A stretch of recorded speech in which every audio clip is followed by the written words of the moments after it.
ईश्वर एक द्वार बंद कर देता है तो दूसरा द्वार खोल देता है, लेकिन हम बंद द्वार की ओर टकटकी लगाए बैठे रहते हैं। दूसरे द्वार की ओर हमारी दृष्टि ही नहीं जाती। यह कथन विलक्षण प्रतिभा से संबंधित हेलन केलर का है। बच्चों, हमें अपनी कमियों को या शारीरिक अपंगता को अपने ऊपर कभी भी हावी नहीं होने देना चाहिए।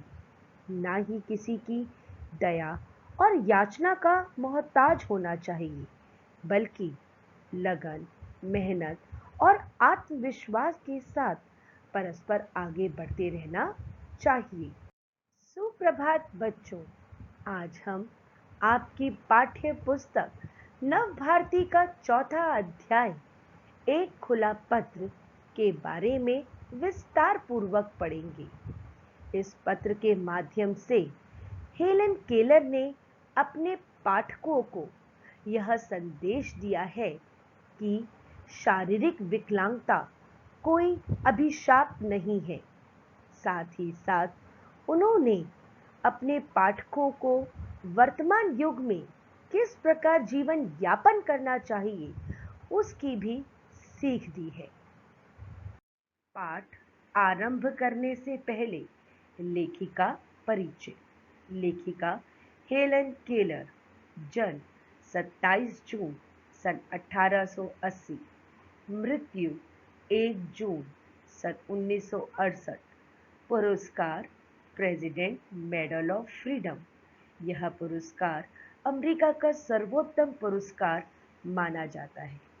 हेलन केलर अमेरिकी लेखक, राजनीतिकर्ता व आचार्य थी। वह कला स्नातक की उपाधि अर्जित करने वाली पहली बधिर और दृष्टिहीन महिला थी। समाजवादी दल के सदस्य के रूप में उन्होंने अमेरिकी और दुनिया भर के श्रमिकों और महिलाओं के मताधिकारों, श्रम अधिकारों, समाजवाद और कट्टरपंथी शक्तियों के खिलाफ बहुत से अभियान चलाए। पाठ का सार। यह पाठ पत्र विधा में लिखा गया है तथा इस पत्र के माध्यम से हम हेलन केलर की विलक्षण प्रतिभा के विषय में भी जानेंगे। बच्चों, हेलन केलर की दो अमूल्य निधि थी। पहला उनके मन की आंखें और दूसरा उनके पाठक। इस पाठ में हेलन केलर ने उन दोनों को ही संबोधित किया है। हेलन केलर अपने पाठकों को संबोधित करते हुए कहती हैं कि मेरा संबोधन आपको जरूर हैरान कर देगा। यहाँ पर हेलन केलर ने स्पष्ट शब्दों में कहा है, मैंने मन की आंखों के महत्व को जाना था। अर्थात हेलन केलर ने अपने मन की आंखों से ही इस पूरी सृष्टि को देखा था। वह जानती थी कि मन की आंखें कितनी महत्वपूर्ण होती हैं और मेरे लिए वही सबसे बड़ी अमूल्य निधि थी। निधि का मतलब होता है धन दौलत। तो हेलन केलर कहती है कि मैंने मन की आंखों के महत्व को जाना है और वही मेरे लिए सबसे बड़ी अमूल्य दौलत भी है। बच्चों, मैं तुम्हें भी अपनी अमूल्य निधि मानती हूँ। साथ ही साथ हेलन केलर अपने उन पाठकों को भी अपनी अमूल्य धन संपदा मानती हैं जो उनके इन लेखकों को पढ़ते हैं। वे कहती हैं कि इन बाल मित्रों के पास मानवीय संवेदनाएं हैं। यहाँ पर वे कहती हैं कि जो एक बच्चा होता है जिसका मन बड़ा ही कोमल होता है, उसके पास सबसे बड़ी अनुभूति होती है लोगों के दुख दर्द को जानने की। संवेदनाएं का अर्थ होता है अनुभूति होना, एहसास होना। वह बच्चा जान सकता है दूसरों का दर्द, दूसरों के दर्द को महसूस करने वाला सरल व पारदर्शी मन होता है। बच्चों, यहाँ पर हेलन केलर ने कहा है कि जो छोटे बच्चे होते हैं उनके पास एक प्यारा सा सादा सा मन होता है और एक ऐसा मन होता है जो आर पार देख सकता है। पारदर्शी का अर्थ होता है आर पार देखना। और एक ऐसा स्पर्श होता है जिससे वह दूसरों के दुख दर्द को समाप्त भी कर सकते हैं। बच्चों, यहाँ पर हेलन केलर यह स्पष्ट करना चाहती हैं कि उनका यह पत्र लिखने का उद्देश्य क्या है। वे इस पत्र के माध्यम से वर्तमान पीढ़ी को अर्थात नौजवान पीढ़ी को एक संदेश और एक सीख देना चाहती हैं। वे कह रही हैं कि इस मशीनी युग का मतलब है मशीनों से जल्द कार्य करवा कर शीघ्र सफलता प्राप्त करने का युग। बच्चों, इस मशीनी युग में आपसी होड़ होड़ का मतलब है यहाँ पर प्रतिस्पर्धा और दुर्भावनाएं का मतलब है दूसरे के प्रति गलत विचारधारा, एक दूसरे को नीचा दिखाने की प्रवृत्ति अर्थात दूसरे को छोटा दिखाना और अपने आप को बड़ा महान बताना, शीघ्र सब कुछ प्राप्त करने की लालसा सब पर हावी होने लगी है। अर्थात आज के समय में जो हमारी नौजवान पीढ़ी है वो आज के इस युग में एक होड़ लगाकर बैठी हुई है, एक प्रतिस्पर्धा लगाकर बैठी हुई है। उनके मन में दूसरों के प्रति बहुत अच्छे भाव नहीं है। वह अपने आप को महान और दूसरे को नीचा दिखाना चाहती है और अतिशीघ्र सब कुछ प्राप्त कर लेना चाहती है। इसी माया जाल में फंसे रहने के कारण वह दृष्टिहीन है अर्थात जल्द से जल्द सफलता प्राप्त करने के कारण वह दृष्टिहीन होती जा रही है। बच्चों, यहाँ पर जो हेलन केलर वह कह रही हैं कि आज के युग में जो हमारी नौजवान पीढ़ी है वह कम समय में अधिक से अधिक मुनाफा या सफलता प्राप्त करना चाहती है और उस सफलता को प्राप्त करने के लिए वह कोई भी अनैतिक कार्य करने के लिए तैयार हो जाती है।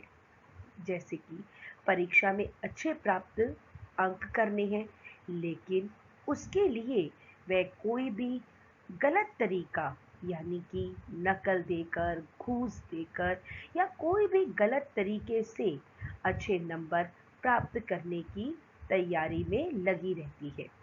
अर्थात लोगों के प्रति जो संवेदनाएं हैं, जो लोगों के प्रति जो एक मामरिक भावनाएं थी, वह धीरे धीरे समाप्त हो गई है।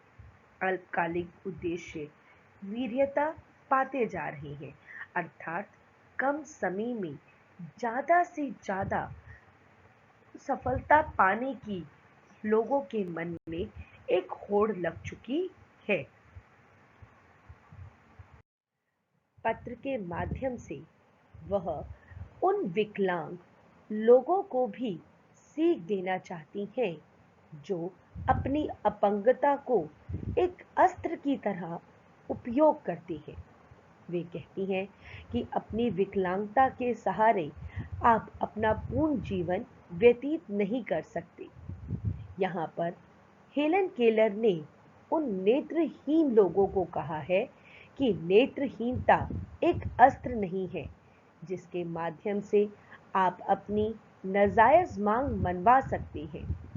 यहाँ पर हेलन केलर कह रही हैं कि ना देख पाना या दृष्टिहीन होना एक अस्त्र की तरह कोई भी उपयोग नहीं कर सकता, जिसके सहारे आप अपनी कोई भी गलत मांग मनवाने के लिए तत्पर हो। यह पूर्णतः गलत है, क्योंकि जिन लोगों के पास दृष्टि नहीं होती है उनके पास एक छठी शक्ति होती है। वह शक्ति होती है समय के पार देख सकने की अर्थात ऐसा समय देख सकने की जो अभी आया नहीं है और मन के भीतर झांक सकने की। बच्चों, यहाँ पर हेलन केलर कह रही हैं कि मशीनी युग में लोगों के पास समय नहीं है कि वह अपने मन के भीतर झांक सके, लेकिन जो नेत्रहीन लोग होते हैं उनके पास यह शक्ति होती है कि वह अपने मन के भीतर भी झांक सकते हैं।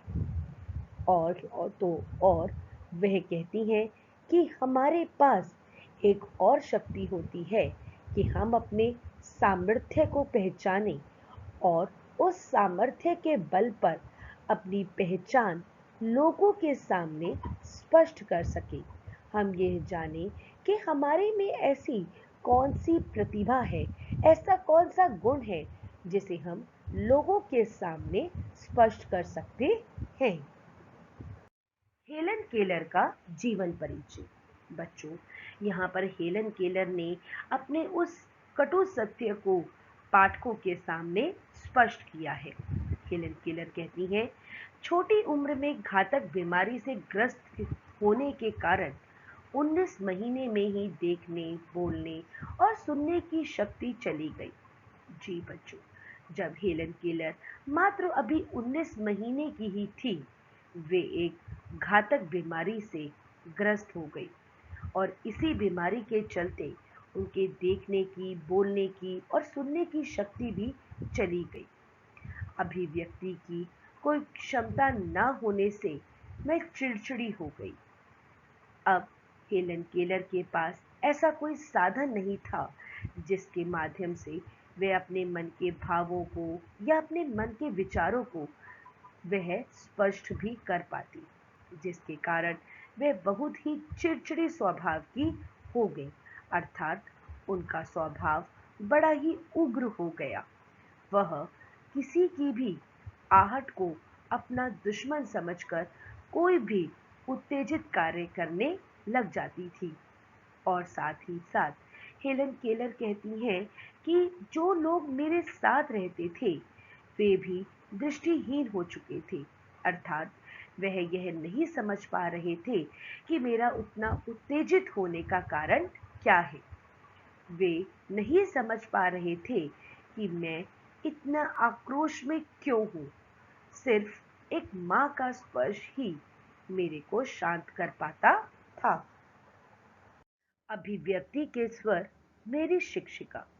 बच्चों, प्रत्येक व्यक्ति के जीवन में कोई ना कोई एक ऐसा माध्यम जरूर होता है जिसके बल पर या जिसका सहारा लेकर व्यक्ति सफलता की सीढ़ियां चढ़ता है।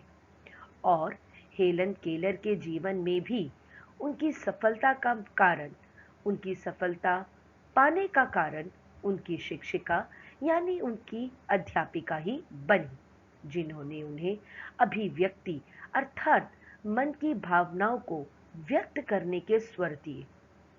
एनी सुलिवन को मेरी शिक्षिका के रूप में नियुक्त किया गया। हेलन केलर के उग्र स्वभाव के कारण हेलन केलर की माताजी ने एनी सुलिवन को उनकी अध्यापिका के रूप में नियुक्त किया। उन्होंने मुझे बड़े सब्र से उंगलियों द्वारा लिखना, पढ़ना सिखाना शुरू किया। उनकी अध्यापिका अत्यंत ही ज्ञानमयी और शांतिमय महिला थी। वे हेलन केलर के उग्र स्वभाव को पहले शांत किया करती थी, फिर उन्होंने धीरे धीरे उन्हें उंगलियों के द्वारा लिखना, पढ़ना सिखाना शुरू कर दिया। लेकिन वह कहती हैं कि जीवन में हुई एक घटना ने उनके पूरे जीवन की दिशा को ही बदल दिया। लेखिका कहती हैं, एक दिन मुझे पंप वाले नल के पास ले गई और पानी के नीचे मेरा हाथ रखा। लेखिका को उनकी अध्यापिका एक नल के पास ले गई और पानी के नीचे उनका हाथ रखा और दूसरे हाथ पर उन्होंने पानी लिखा। शीतल जल के स्पर्श के साथ उन्होंने दूसरे हाथ की हथेली पर पानी लिखा। चमत्कार हो गया।